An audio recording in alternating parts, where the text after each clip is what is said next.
Hello दोस्तों, stock market की journey को आगे बढ़ाते हुए जैसे कि हमने हमारे लास्ट वीडियो में जाना था कि NSC National Stock Exchange, BSC Bombay Stock Exchange और सेबी, निफ्टी इंडेक्स और इंडेक्सेस के बारे में हमने बेसिक सी इंफॉर्मेशन ली थी। Welcome to HGS education. इस चैनल के माध्यम से हम stock market related informative videos upload करते हैं। अगर आपने स्टॉक मार्केट में काम स्टार्ट किया है सो यहाँ सक्सेस का जो रास्ता है वो थोड़ा इनिशियली आपको कॉम्प्लेक्स नजर आएगा। कोई भी नया बिजनेस अगर आप स्टार्ट करते हैं तो इनिशियली उस बिजनेस से रिलेटेड जो इन्फॉर्मेशन होती है वो धीरे धीरे आपको लर्निंग के जरिए समझ में आना स्टार्ट हो जाती है। फिर आप नई नई स्ट्रैटेजीज बनाते हो, उसे यूज करते हो, टाइम मैनेजमेंट करते हो, सारी फैक्टर्स को एनालाइज करते हो, लेकिन ये सब लर्निंग के जरिए ही पॉसिबल होता है। ऐसे बहुत सारे लोग मार्केट में देखने मिलते हैं जो रैंडमली बाइंग और सेलिंग स्टार्ट कर देते हैं बगैर किसी लर्निंग के। फिर वो लॉस एंड प्रॉफिट के चक्रव्यूह में फंस जाते हैं और आखिर में अपने कैपिटल का लॉस करके मार्केट से बाहर आ जाते हैं।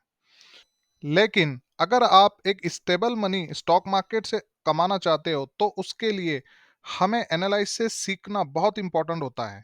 एनालिसिस का मतलब होता है मार्केट में जिस भी कंपनी के शेयर्स में आप इन्वेस्टमेंट कर रहे हो उस कंपनी की जानकारी या फिर मार्केट की इंफॉर्मेशन, किस समय शेयर को बाय करना है, किस समय सेल करना है, कितना कैपिटल इन्वेस्ट करना है, ये सारी चीज़ों के जो फैक्टर्स होते हैं इसी को हम एनालिसिस कहते हैं।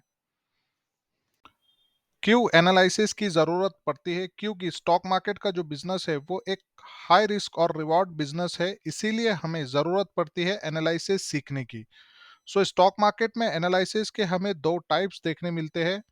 एक है फंडामेंटल एनालिसिस। फंडामेंटल एनालिसिस में हम कंपनी की एनालिसिस करते हैं, कंपनी के प्रोडक्ट्स के बारे में जानकारी लेते हैं, कंपनी प्रॉफिट में है, लॉस में है, बैलेंस शीट चेक करते हैं, उसके फ्यूचर्स प्लान क्या है, उसका प्रोडक्ट फ्यूचर में किस तरीके से परफॉर्म करने वाला है, उसके ऊपर कर्ज यानी डेप्थ कितना है। ऐसे बहुत सारे फैक्टर जो एक इंडिविजुअल कंपनी को इफेक्ट कर सकते हैं, ये सारे फैक्टर्स को हम एनालिसिस करते हैं।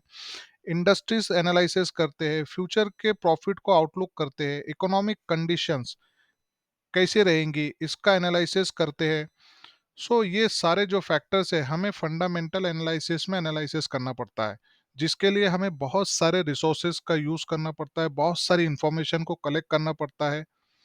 फंडामेंटल एनालिसिस ये सब लोग नहीं कर सकते, लेकिन जो हमारा दूसरा मेथड है टेक्निकल एनालिसिस। टेक्निकल एनालिसिस एक इजी टू लर्न एनालिसिस का मेथड है, जिसे शॉर्ट टर्म हो या लॉन्ग टर्म हो किसी भी तरीके के जो इन्वेस्टर्स होते हैं वो इसका यूज कर सकते हैं। इस मेथड का यूज करने के लिए आपका एजुकेशन क्वालिफिकेशन कोई हायर होने की जरूरत नहीं पड़ती। एक नॉर्मल पर्सन स्टॉक मार्केट की थोड़ी बहुत जानकारी रखता है वो भी टेक्निकल एनालिसिस कर सकता है। टेक्निकल एनालिसिस के लिए हमें बहुत सारे रिसोर्सेज की जरूरत नहीं पड़ती। जस्ट अगर आपके पास कंप्यूटर, लैपटॉप और मोबाइल है तो उसकी मदद से आप टेक्निकल एनालिसिस कर सकते हो। बट मेरे एक्सपीरियंस में अगर आप लैपटॉप और कंप्यूटर से आप टेक्निकल एनालिसिस करते हैं तो ये आपको बेटर रिजल्ट प्रोवाइड करेगा।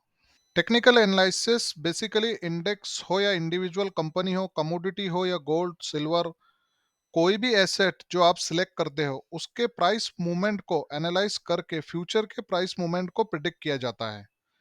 टेक्निकल एनालिसिस के लिए मोस्ट इंपॉर्टेंट टूल जो यूज होता है वो है प्राइस चार्ट। चार्ट से हम लार्ज क्वांटिटी ऑफ डाटा को एक सिंगल विंडो के ऊपर एनालाइज कर सकते हैं।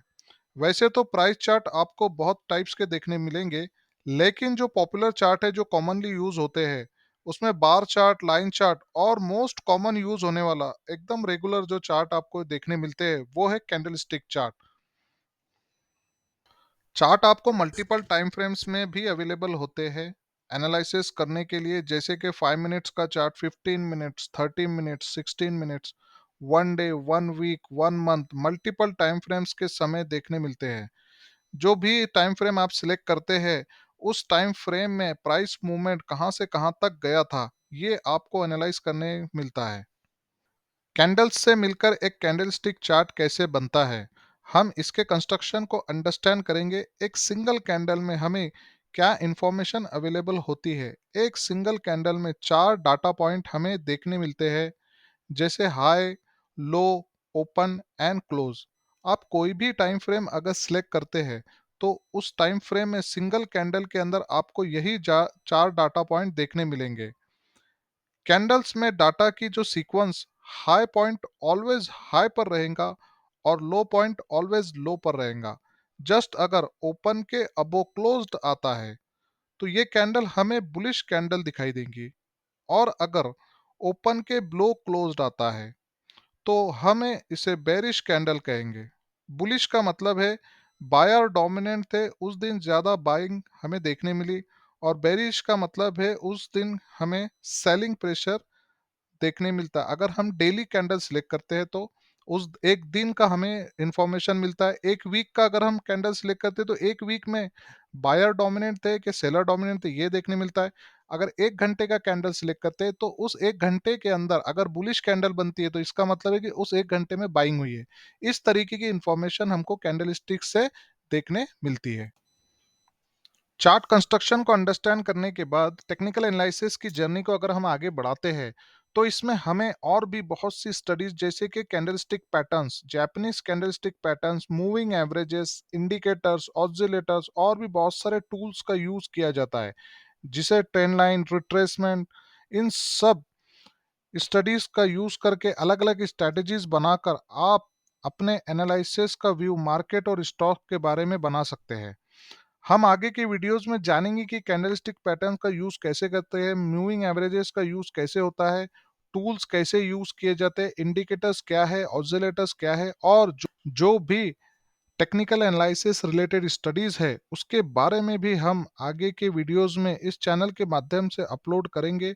सो दोस्तों, अगर आपको मेरा ये वीडियो पसंद आया हो, तो लाइक और सब्सक्राइब और शेयर ज़रूर करें।